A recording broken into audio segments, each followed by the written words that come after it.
All of Stovepipe's lieutenants are dead, and we now know that he's been setting up a base for Natalia on Coney Island.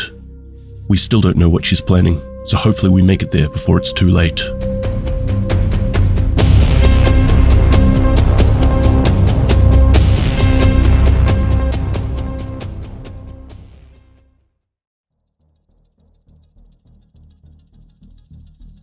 Zachary Stovepipe Beattie possessed a unique and dangerous fascination with explosives that would eventually shape his path in unexpected ways.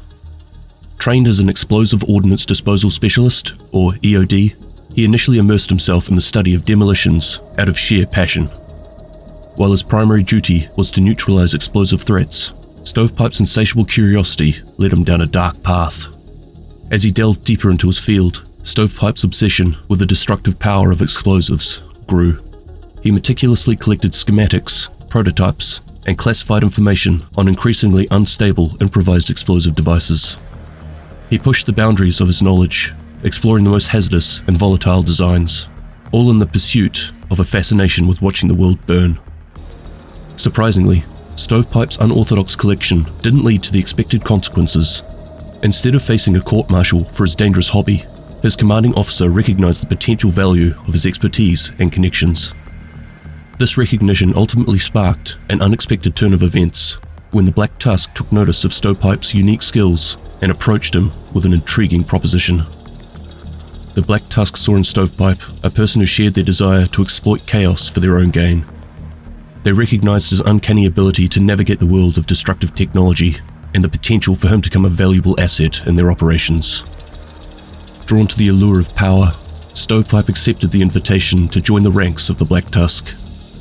It was within this organization that his expertise in explosives would find its true purpose.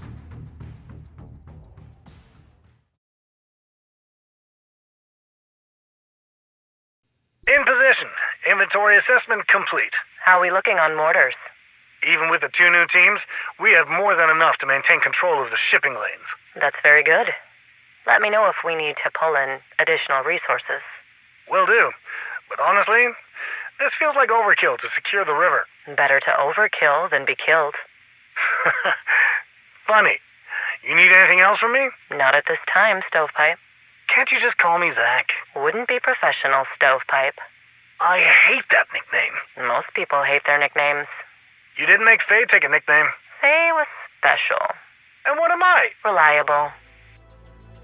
Presumably on Coney Island, Stovepipe updates Natalia on the status of the setup, including the mortar launchers that they'll be using to keep hold of the river. Why do you want to know that? Professional curiosity. No, there is no way to use dirty bombs in our mortar launchers without contaminating the launcher. That's what I thought. I just wanted confirmation. I don't like this hypothetical question. It's just a question. It's a fucked up question. That's the world. Is this about St. Louis? What do you know about St. Louis? Dirty bomb attack on a convoy. Rumors. Conjecture and fear-mongering to keep people from moving through the Midwest. You sure? Let me sort through the propaganda. You just keep digging through that intel and see if there's anything we can use. You got it, boss. Why? Humor me. There is no safe way to house this shit long term. Short term. Do you care if people die? Of course. Then concrete and lead lined crates that no one touches without full radioactive protection at all times, with decontamination showers after, then deconstruct, destroy, and bury the launchers after use. It doesn't make sense. The risk isn't worth it unless you want people to die of radiation poisoning. Thank you, Stovepipe. Seriously, is this about St. Louis? Was that us? It was not us. So it's true. St. Louis happened. Of course it happened. Why did you lie to me? You didn't need to know. These comms are obviously from before Stovepipe's outburst in the comms that we heard while hunting down Auntie. He brings up St. Louis twice, and Natalia even admits to lying about the events that happened there. This, on top of Natalia's questions about radiation and dirty bombs, he is right to be nervous. If this is what Natalia is planning, agents realize they need to close in on his position, and fast.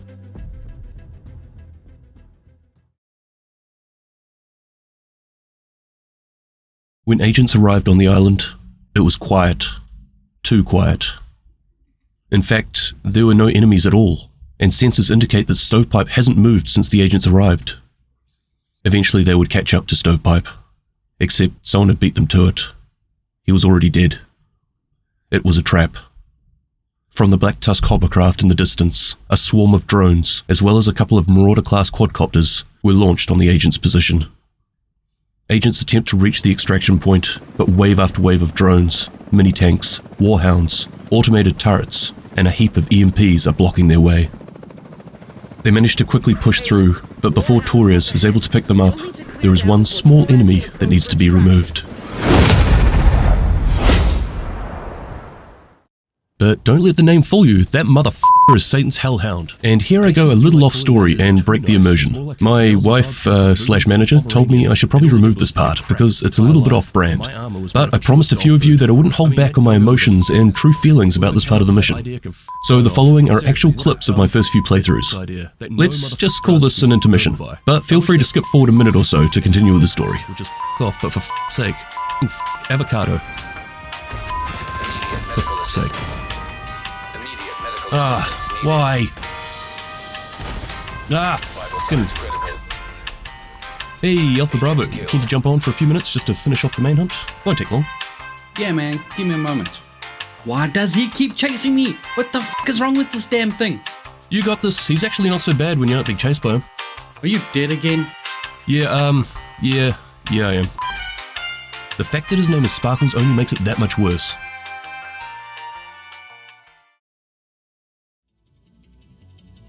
After the agents managed to put a stop to the final target on Coney Island, comfortably, definitely without getting close to rage quitting several times, Torres was about to come in and extract them. However, this is when the true depth of this situation really came to light. While the agents have been playing at the dog park, the Black Tusk have attacked the White House. It all makes sense now. Stovepipe and the whole attack on Coney Island was just a distraction. Sokolova was waiting until the agents were off-site before taking down the network and then attacking the White House. The only reason they are able to communicate and use skills now is because of Wally's mobile SHD server. Fighting through the outskirts, agents make their way through the Black Tusk forces to meet up with Kelso at the White House. As the agents make it to the gates, they watch as several Black Tusk helicopters depart, with one of them carrying the perfusion bioreactor. At the compound, they come across a Razorback that has been set up on the White House lawn.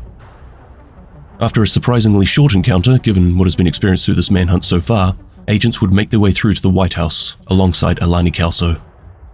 What they found was a massacre. While all of the Black Tusk had cleared out from the compound, the agents were left with the stark reality of what had just occurred. Along with many others, Captain Lewis had given his life to protect the JTF and the base of operations. Through echoes on site, the agents were able to see that Lewis had made the ultimate sacrifice in order to give Manny the time to escape and hide with Schaefer. While Lewis was comfortably holding his own, it would seem that one of Natalia's hunters was able to sneak up on him and take him down by surprise. Kelso and Agent Sanders, someone we haven't seen since the Pentagon mission, approached the panic room. There, Schaefer and Manny have been hiding out. Schaefer needs to be returned to his bed, and while on their way, Manny and Kelso discuss how the Black Tusk was able to take down the network. Manny acknowledges that he overheard someone saying that the countermeasures worked perfectly. They know that Schaefer was the target, but as long as they have the mobile SHD server, while limited in range, their skills and comms are working. The next step is to get the White House defenses back online and find out whether this SHD network blackout is just local or is in fact a global shutdown.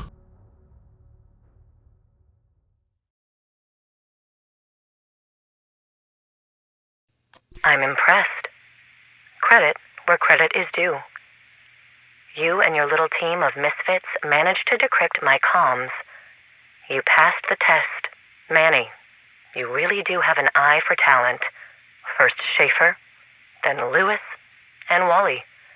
Imagine my surprise when I discovered you even managed to recruit Vic.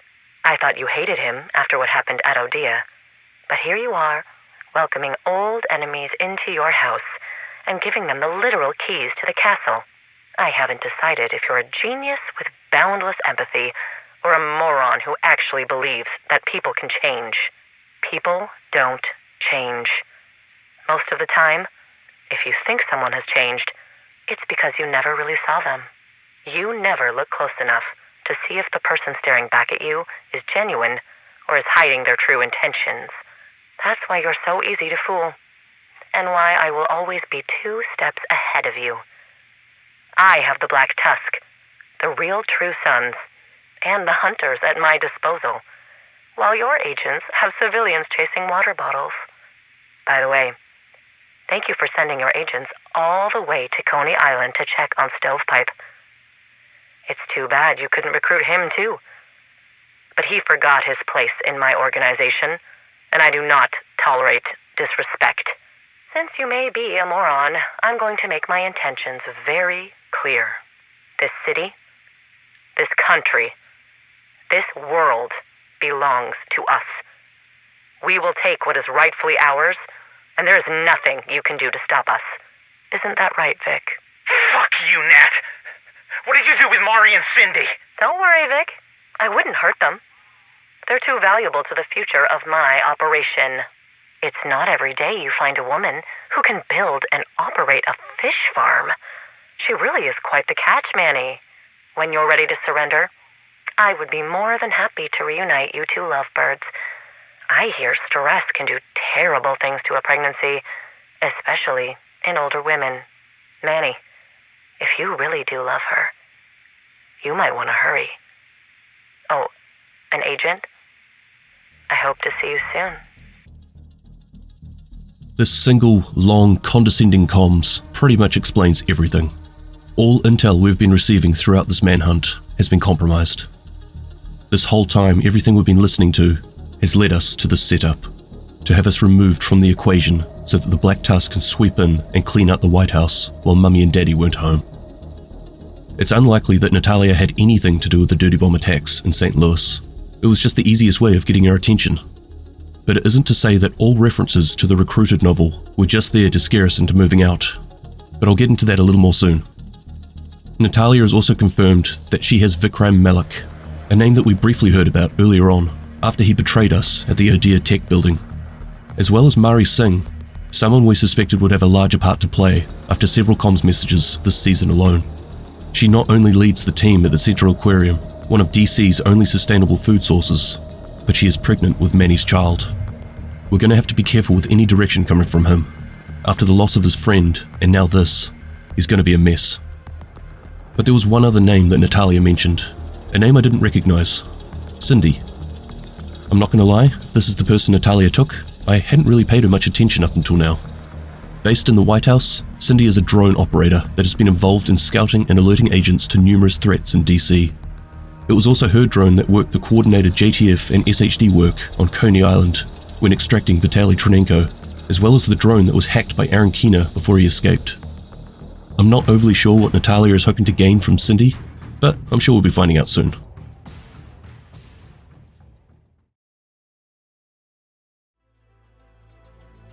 On the way into the White House, Black Tusk operatives could be heard saying, "The countermeasure is still active." And while Manny is wheeling Schaefer out of the panic room, he says, "I overheard someone say the countermeasures worked perfectly." Given all of the references to the Recruited novel this season, I feel that it's pretty safe to say that this is another reference to Thomas Parrott's work. In the novel, the countermeasure is the program Myra used to neutralize the rogue network and tech at the Kansas core. This essentially keeps the core from being destroyed by deactivating the EMP failsafes. Natalia has obviously managed to recover Myra's code and has used it to shut down the network and attack the White House. So my question, how did Natalia get a hold of this? I don't recall anything in Compromised, although I'm now going to read it for the 4th time just to confirm this. This will probably be one of those things I bug Thomas Parrott and Lauren Stone about over the coming weeks. I've actually held back on fully talking about the novels out of respect for the author and spoilers, etc. But now that we've reached the end of the first novel, in-game, maybe it's time I have a run-through.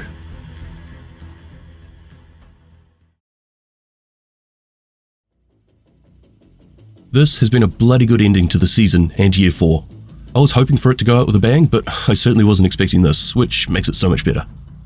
In the interest of keeping this video somewhat factual, so it can be used towards my own compilation series and library of videos that I'm thinking may need to be reviewed sometime soon, I'm going to keep the speculation to a separate video or two, because we have a number of other things to cover off before Year 5 starts, like the perfusion bioreactor being taken, Agent Sanders, Cindy McAllister, Mari Singh, and Vikram Mullock.